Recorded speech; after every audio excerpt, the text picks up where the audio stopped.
민주당 서영교 의원입니다.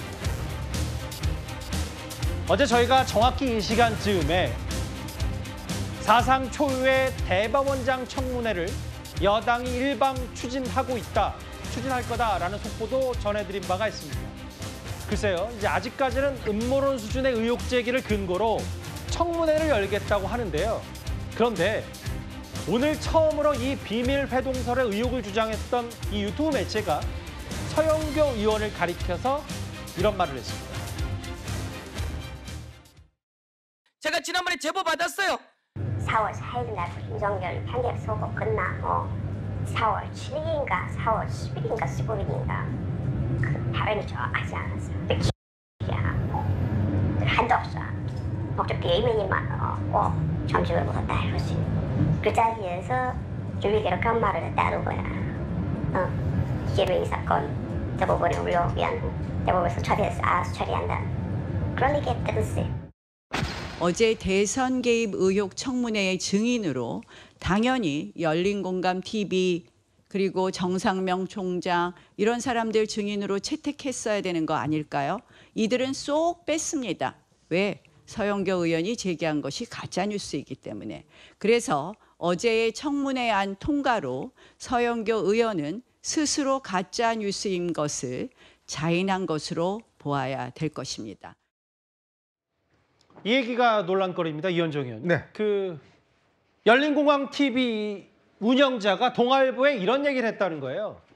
서영교 의원이 이미 국회에서 녹음 파일, 녹취 먼저 틀고 최근에서야 그 사이에 제보 출처 확인 연락 없었고 최근에서야 이걸 처음으로 불었다. 이걸 어떻게 받아들이시겠어요? 참 그 서영교 의원이 그렇게 이야기했던 언더커버는 도대체 어디 있는지 궁금합니다. 자, 이제 이번에 어제 기습적으로 통과시킨 이 청문회 내용을 보면요. 두 가지입니다. 지금 일단 조희대 대법원장의 이제 이 당시 공직선거법 위반 사건 이재명 대통령의 그 사건을 왜 그렇게 빨리 했는지에 대한 여부와 함께 바로 이 4인 회동, 비밀 회동에 대한 이제 진상을 파헤치는 거거든요.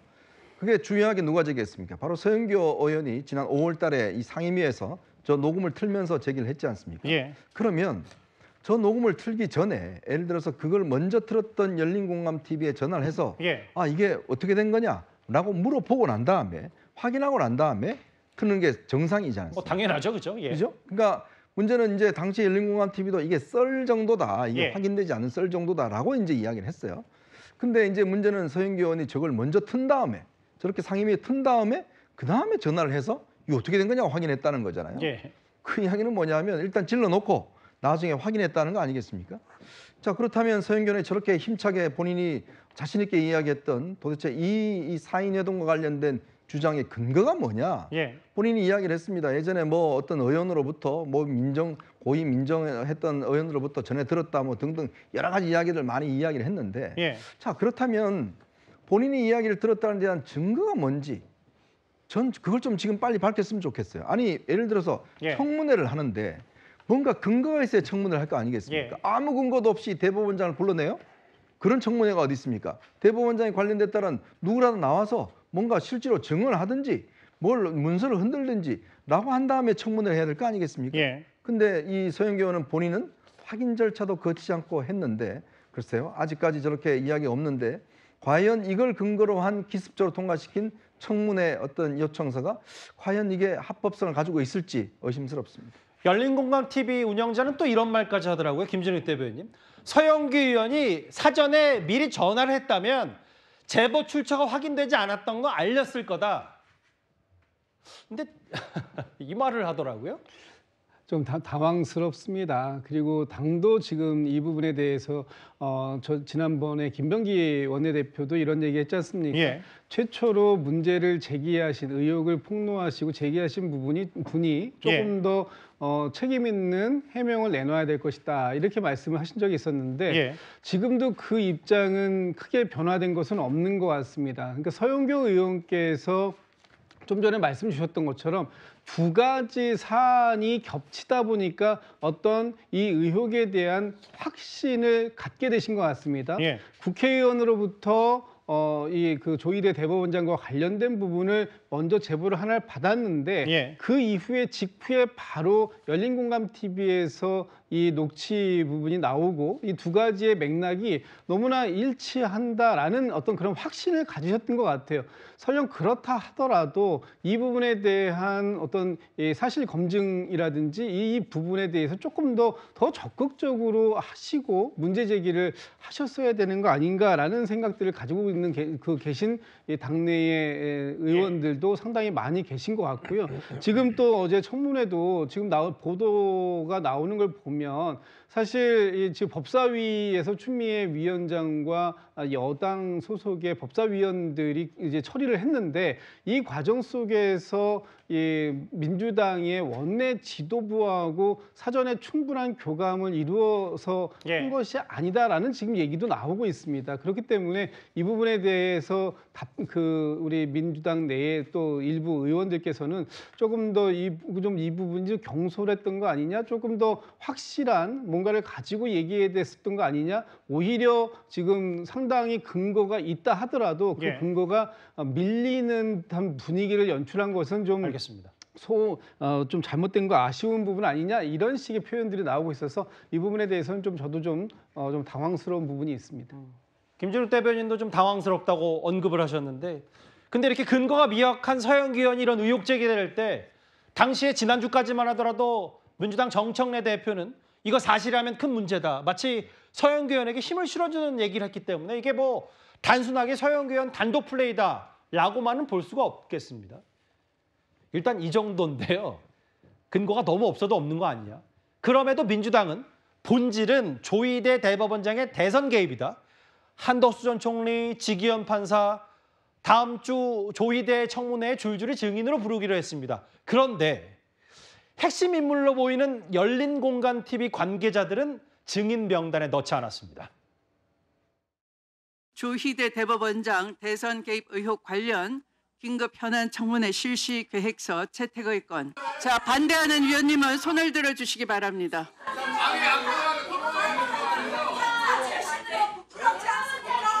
반대하는 위원님은 손을 들어주시기 바랍니다. 표결 결과를 말씀드리겠습니다. 재석위원 총 15인 중 찬성 10인, 기권 5인으로 가결되었음을 선포합니다. 자, 보시죠. 이게 지금 대법원장을 국회로 부르겠다는 서류입니다. 이유서 보시죠. 4줄입니다. 이 허접한 서류 한 장을 가지고 열린공간TV 관계자들이 증거라고 만든 거잖아요. 그래서 그 사람들 부르면 제보자가 나오는 거고 더 확실한 거 아닙니까? 그 쇼츠 찍으려고 법사위를 이용하는 거라고 저는 생각해요. 곧 얼마 뒤에 그 출마 선언 같은 거 보시게 될 거예요. 사법부 독립을 위해서 저는 안 나오시는 게 맞다고 생각해요. 왜냐하면은 판결에 대해서 어떤 내용을 정치적으로 해명하잖아요. 그러면은 정치적인 중립은 바로 깨지는 겁니다. 주진우 의원은 조희대 대법원장 청문회에 나오지 말아야 된다고 했어요. 정영진 변호사님. 그러게요. 의혹을 최초로 제기했던 열린공간TV 이 사람들은 왜 증인으로 채택을 안 한 겁니까? 왜냐하면 증인으로 채택해가지고 그 사람들이 증인에 나왔을 때 유리한 증언을 하겠습니까? 민주당에 불리한 증언을 할 수밖에 없지 않습니까? 왜냐하면 저기서 위증하면 위증죄로 처벌받기 때문에 열린공감TV에서는요 나갈 생각도 없고 나가서도 안 된다 그렇게 생각할 겁니다. 그런데 중요한 건 뭐냐면은 의혹이라고 하는 게 어느 정도 그 상식적으로 그 어느 정도라도 좀 말이 되는 이야기를 해야 되는 거 아니겠습니까? 저 의혹이라고 하는 게 뭐냐면은 윤석열 전 대통령이 4월 4일에 파면당했어요. 그날이 금요일이었습니다. 그런데 의혹은 어떤 내용이냐면 그리고 난 다음 월요일인 4월 7일에 조희대 대법원장이 한덕수 당시 권한대행하고 정상명 전 검찰총장 그리고 김모 씨를 만났다는 거예요. 그래가지고 대법원에 올라오면 알아서 처리하겠다 이런 식의 이야기를 했다라고 하는 건데 이게 과연 상식적으로 있을 수가 있는 일인가? 말이 안 되는 거 아니겠습니까? 제가 봤을 때 민주당의 특히 법사위원장의 저러한 태도는요. 삼권 분립을 의도적으로 폄훼한 것이 아닌가 전 그런 생각 들고요. 예. 아무리 국회가 청문회를 할 수 있다고 하더라도 선이 있는 거 아니겠습니까? 예. 입법부가 청문회 할 수 있지만 사법부와 행정부를 존중해야 되는 거 아니겠습니까? 그러니까 예. 국감이나 이런 거 할 때 뭐 대통령 부릅니까? 대통령 부르지 않습니다. 그럼 누구 부릅니까? 국무총리 부르잖아요. 마찬가지로 입법부가 사법부 그 국정감사할 때 대법원장 부르지 않습니다. 예. 이럴 때 있으라고 대법관 중에 한 명을 뽑아가지고 법원행정처장 시키는 거 아니겠습니까? 객관적인 증거도 없이 저렇게 무지막지하게 저렇게 삼권 분립을 폄훼하려고 하는 거는 반드시 국민들의 그 역풍을 받을 수밖에 없을 거 아닌가 저는 그런 생각 듭니다. 글쎄요. 왜 의혹을 최초로 제기했던 열린공항TV는 증인으로 채택하지 않는 걸까요? 이제 정혁진 변호사 개인적인 생각 중에는 이거 위증죄로 처벌받을 수 있으니까 의도적으로 안 불린 거 아니냐. 최진봉 교수님, 이제부터 나올 화면을 저하고 같이 보실 텐데 어제 법사위 끝나고 어떤 장면이 연출이 됐냐면 신동욱 의원이 아예 저 조희대 대법원장 청문회 준비한 거 봐라. 저거 들여쓰기까지 포함하더라도 넉넉하게 준다고 해도 5줄. 5줄로 무슨 사상 초유의 대법원장 청문회를 준비하냐. 야당에서는 이렇게 지적했는데 어떻게 받아들이세요? 그러니까 일단 저는 이제 이런 생각은 들어요.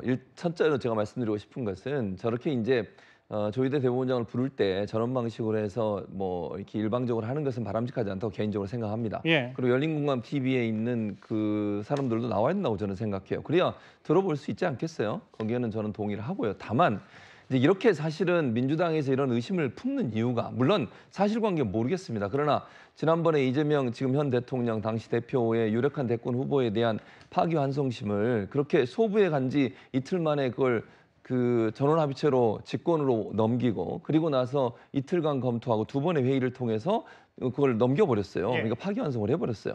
1심과 2심에 전혀 다른 결과가 나온 사건에 대해서 이렇게 빠르게 처리한 부분에 대한 의심과 의혹이 있는 거예요. 그런 부분들이 출발점이라고 저는 생각해요. 예. 그래서 그런 부분들 때문에 민주당 의심을 하고 있는 것이고 다만 그럼에도 불구하고 이런 어떤 제보가 들어왔을 때 그 제보에 대한 진실관계 이런 부분을 파악하는 게 필요하다고 저는 봅니다. 예. 그런 의심이 있다 하더라도 실제로 정말 만남이 있었는지 없었는지를 확인하고 나서 공개하는 게 맞다고 저는 생각하고요. 그런 점에서 민주당의 대응은 좀 미흡한 부분이 분명히 있었다고 생각합니다. 근데 최진봉 교수님, 제가 든 생각이 정청래 대표가 법사위장 시절에 이른바 조희대 청문회 하려고 했었잖아요. 근데 조희대 대법원장 안 나왔잖아요. 근데 이번에 또 한다는 거잖아요.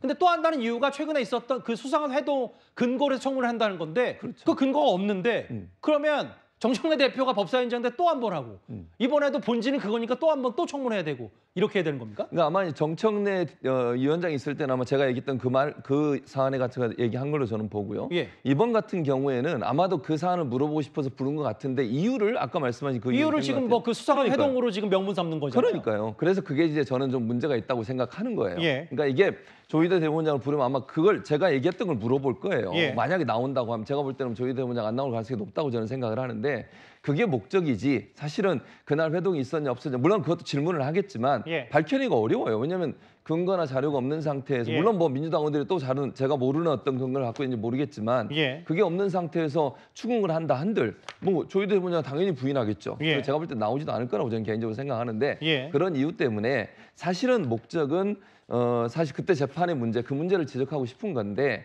이제 명목을 이런 식으로 회동과 관련된 부분으로 하다 보니까 이게 맞지 않아서 이게 조금 보는 사람들 입장에서는 이해하기 힘든 부분이 있지 않나 하는 생각이 듭니다. 근데 여전히 녹취 틀고 제보 출처 물었다는 서영교 의원은 여전히 제보자의 신뢰를 믿고 있고 어제 부승찬 의원도 충분히 신뢰할 만한 분이다. 서영교 의원실에 직접 제보했고 저는 전해 들었다. 이렇게 얘기를 하고 있어요. 알겠습니다.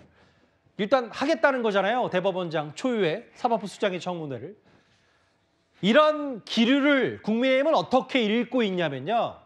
이게 마치 조희대 대법원장 날리고 우리법 연구회 출신인 서열 2위 대법관을 대행으로 시키겠다 이런 의도 아니냐. 국민의힘은 이런 주장을 하고 있습니다. 대법원의 제2서열은 이흥구 대법관입니다. 우리법 연구회 출신 문재인 대통령 때 임명된 대법관입니다.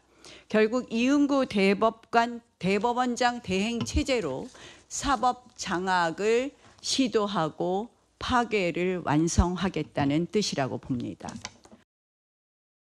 그 정영진 변호사님. 그러니까 국민의힘에서 의심하는 거는 아예 그 뭐 시쳇말로 조희대 대법원장 갈아치우고 2위를 앉혀서 본인 입맛대로 사법부를 뭐 쥐락펴락하겠다 이런 의도로 보인다는 게 국민의힘 얘기거든요. 글쎄요, 뭐 그럴 가능성도 있지 않나 그런 생각이 드는 게 뭐 다른 거 할 것 없이 그 조희대 대법원장에 대해서 탄핵 소추만 하면 어차피 대법원장 직무 집행 정지가 되니까 그러니까 또 권한대행 형식으로 해가지고 이응구 대법관이 제일 최선임 대법관이니까 예컨대 누구 생각하면 되냐면요. 문영배 헌법재판관 생각하면 됩니다. 그때 정식 헌법재판소장이 없었어요. 하지만 최선임이 그 문영배 재판관이었기 때문에 재판장 직무대행하면서 탄핵 심판 절차 다 그 본인이 재판장 역할을 하지 않았습니까? 그런데 나경원 의원은 이응구 대법관 되게 잘 알아요. 왜냐하면 두 사람이 서울대법대 동기입니다. 그런데 이응구 대법관 또 누구랑 제일 친하냐면 조국 대표랑 또 제일 친하거든요. 다 서울대법대 동기입니다. 그러니까 오히려 나경원 의원이 더 우려하는 바가 있는 것이 아닌가. 서울대법대 82학번 동기입니다. 82학번 다 동기니까 어떤 사람인지 누구보다도 잘 아니까 40년 전부터 아는 그런 사이거든요. 그러니까 이런 부분들에 대해서 과연 나경원 의원의 그 걱정과 우려가 현실화가 될지 지켜봐야 되는 것이 아닌가 싶습니다. 그러니까 김진욱 대변인님, 그 야당에서 의혹 제기하는 것 중에는 저 지금 지나갔던 자막을 다시 부탁드려도 될까요? 감사합니다. 이응구 대법관, 아까 화면에도 나갔지만 문재인 대통령이 임명했고 실제로 우리법 연구회 출신이고 이렇게 되면 이재명 대통령 임기 이후의 여러 재판 과정들을 입법부, 거대 여당이 관리할 수 있지 않냐 뭐 이런 얘기를 하는 것 같아요. 글쎄요, 뭐 그런 단순한 우려에서 그치셔야 될 것 같습니다. 저런 것이 현실화될 가능성도 저는 거의 없다고 보고요. 그리고 이렇게 사법부 내에서 무슨 뭐 우리법 연구회가 불법 단체입니까? 우리법 연구회 출신이다라는 것으로 낙인을 찍고 마치 그것이 반사법적인 행태를 주도하는 것처럼 그렇게 말씀들을 하시는 것, 이것은 너무나 과도한 사법부에 대한 또 하나의 공격일 수밖에 없는 것입니다. 그리고 지금 나경원 의원께서 말씀하시는 그런 만약에 시스템으로 그 권한 대행 체제로 간다고 하더라도 그것이 얼마나 가겠습니까? 만약에 이 상태로 탄핵을 추진한다고 했을 때 뭐 헌법재판소에서 탄핵이 기각되는 데까지 불과 한 2, 3개월 정도밖에 안 될 겁니다. 그러면 그 2, 3개월의 시간을 벌고 권한대행 체제에서 사법부를 장악하려고 이런 것들을 할 것이다? 이것은 너무나 비상식적인 말씀을 하고 계시는 것이고요.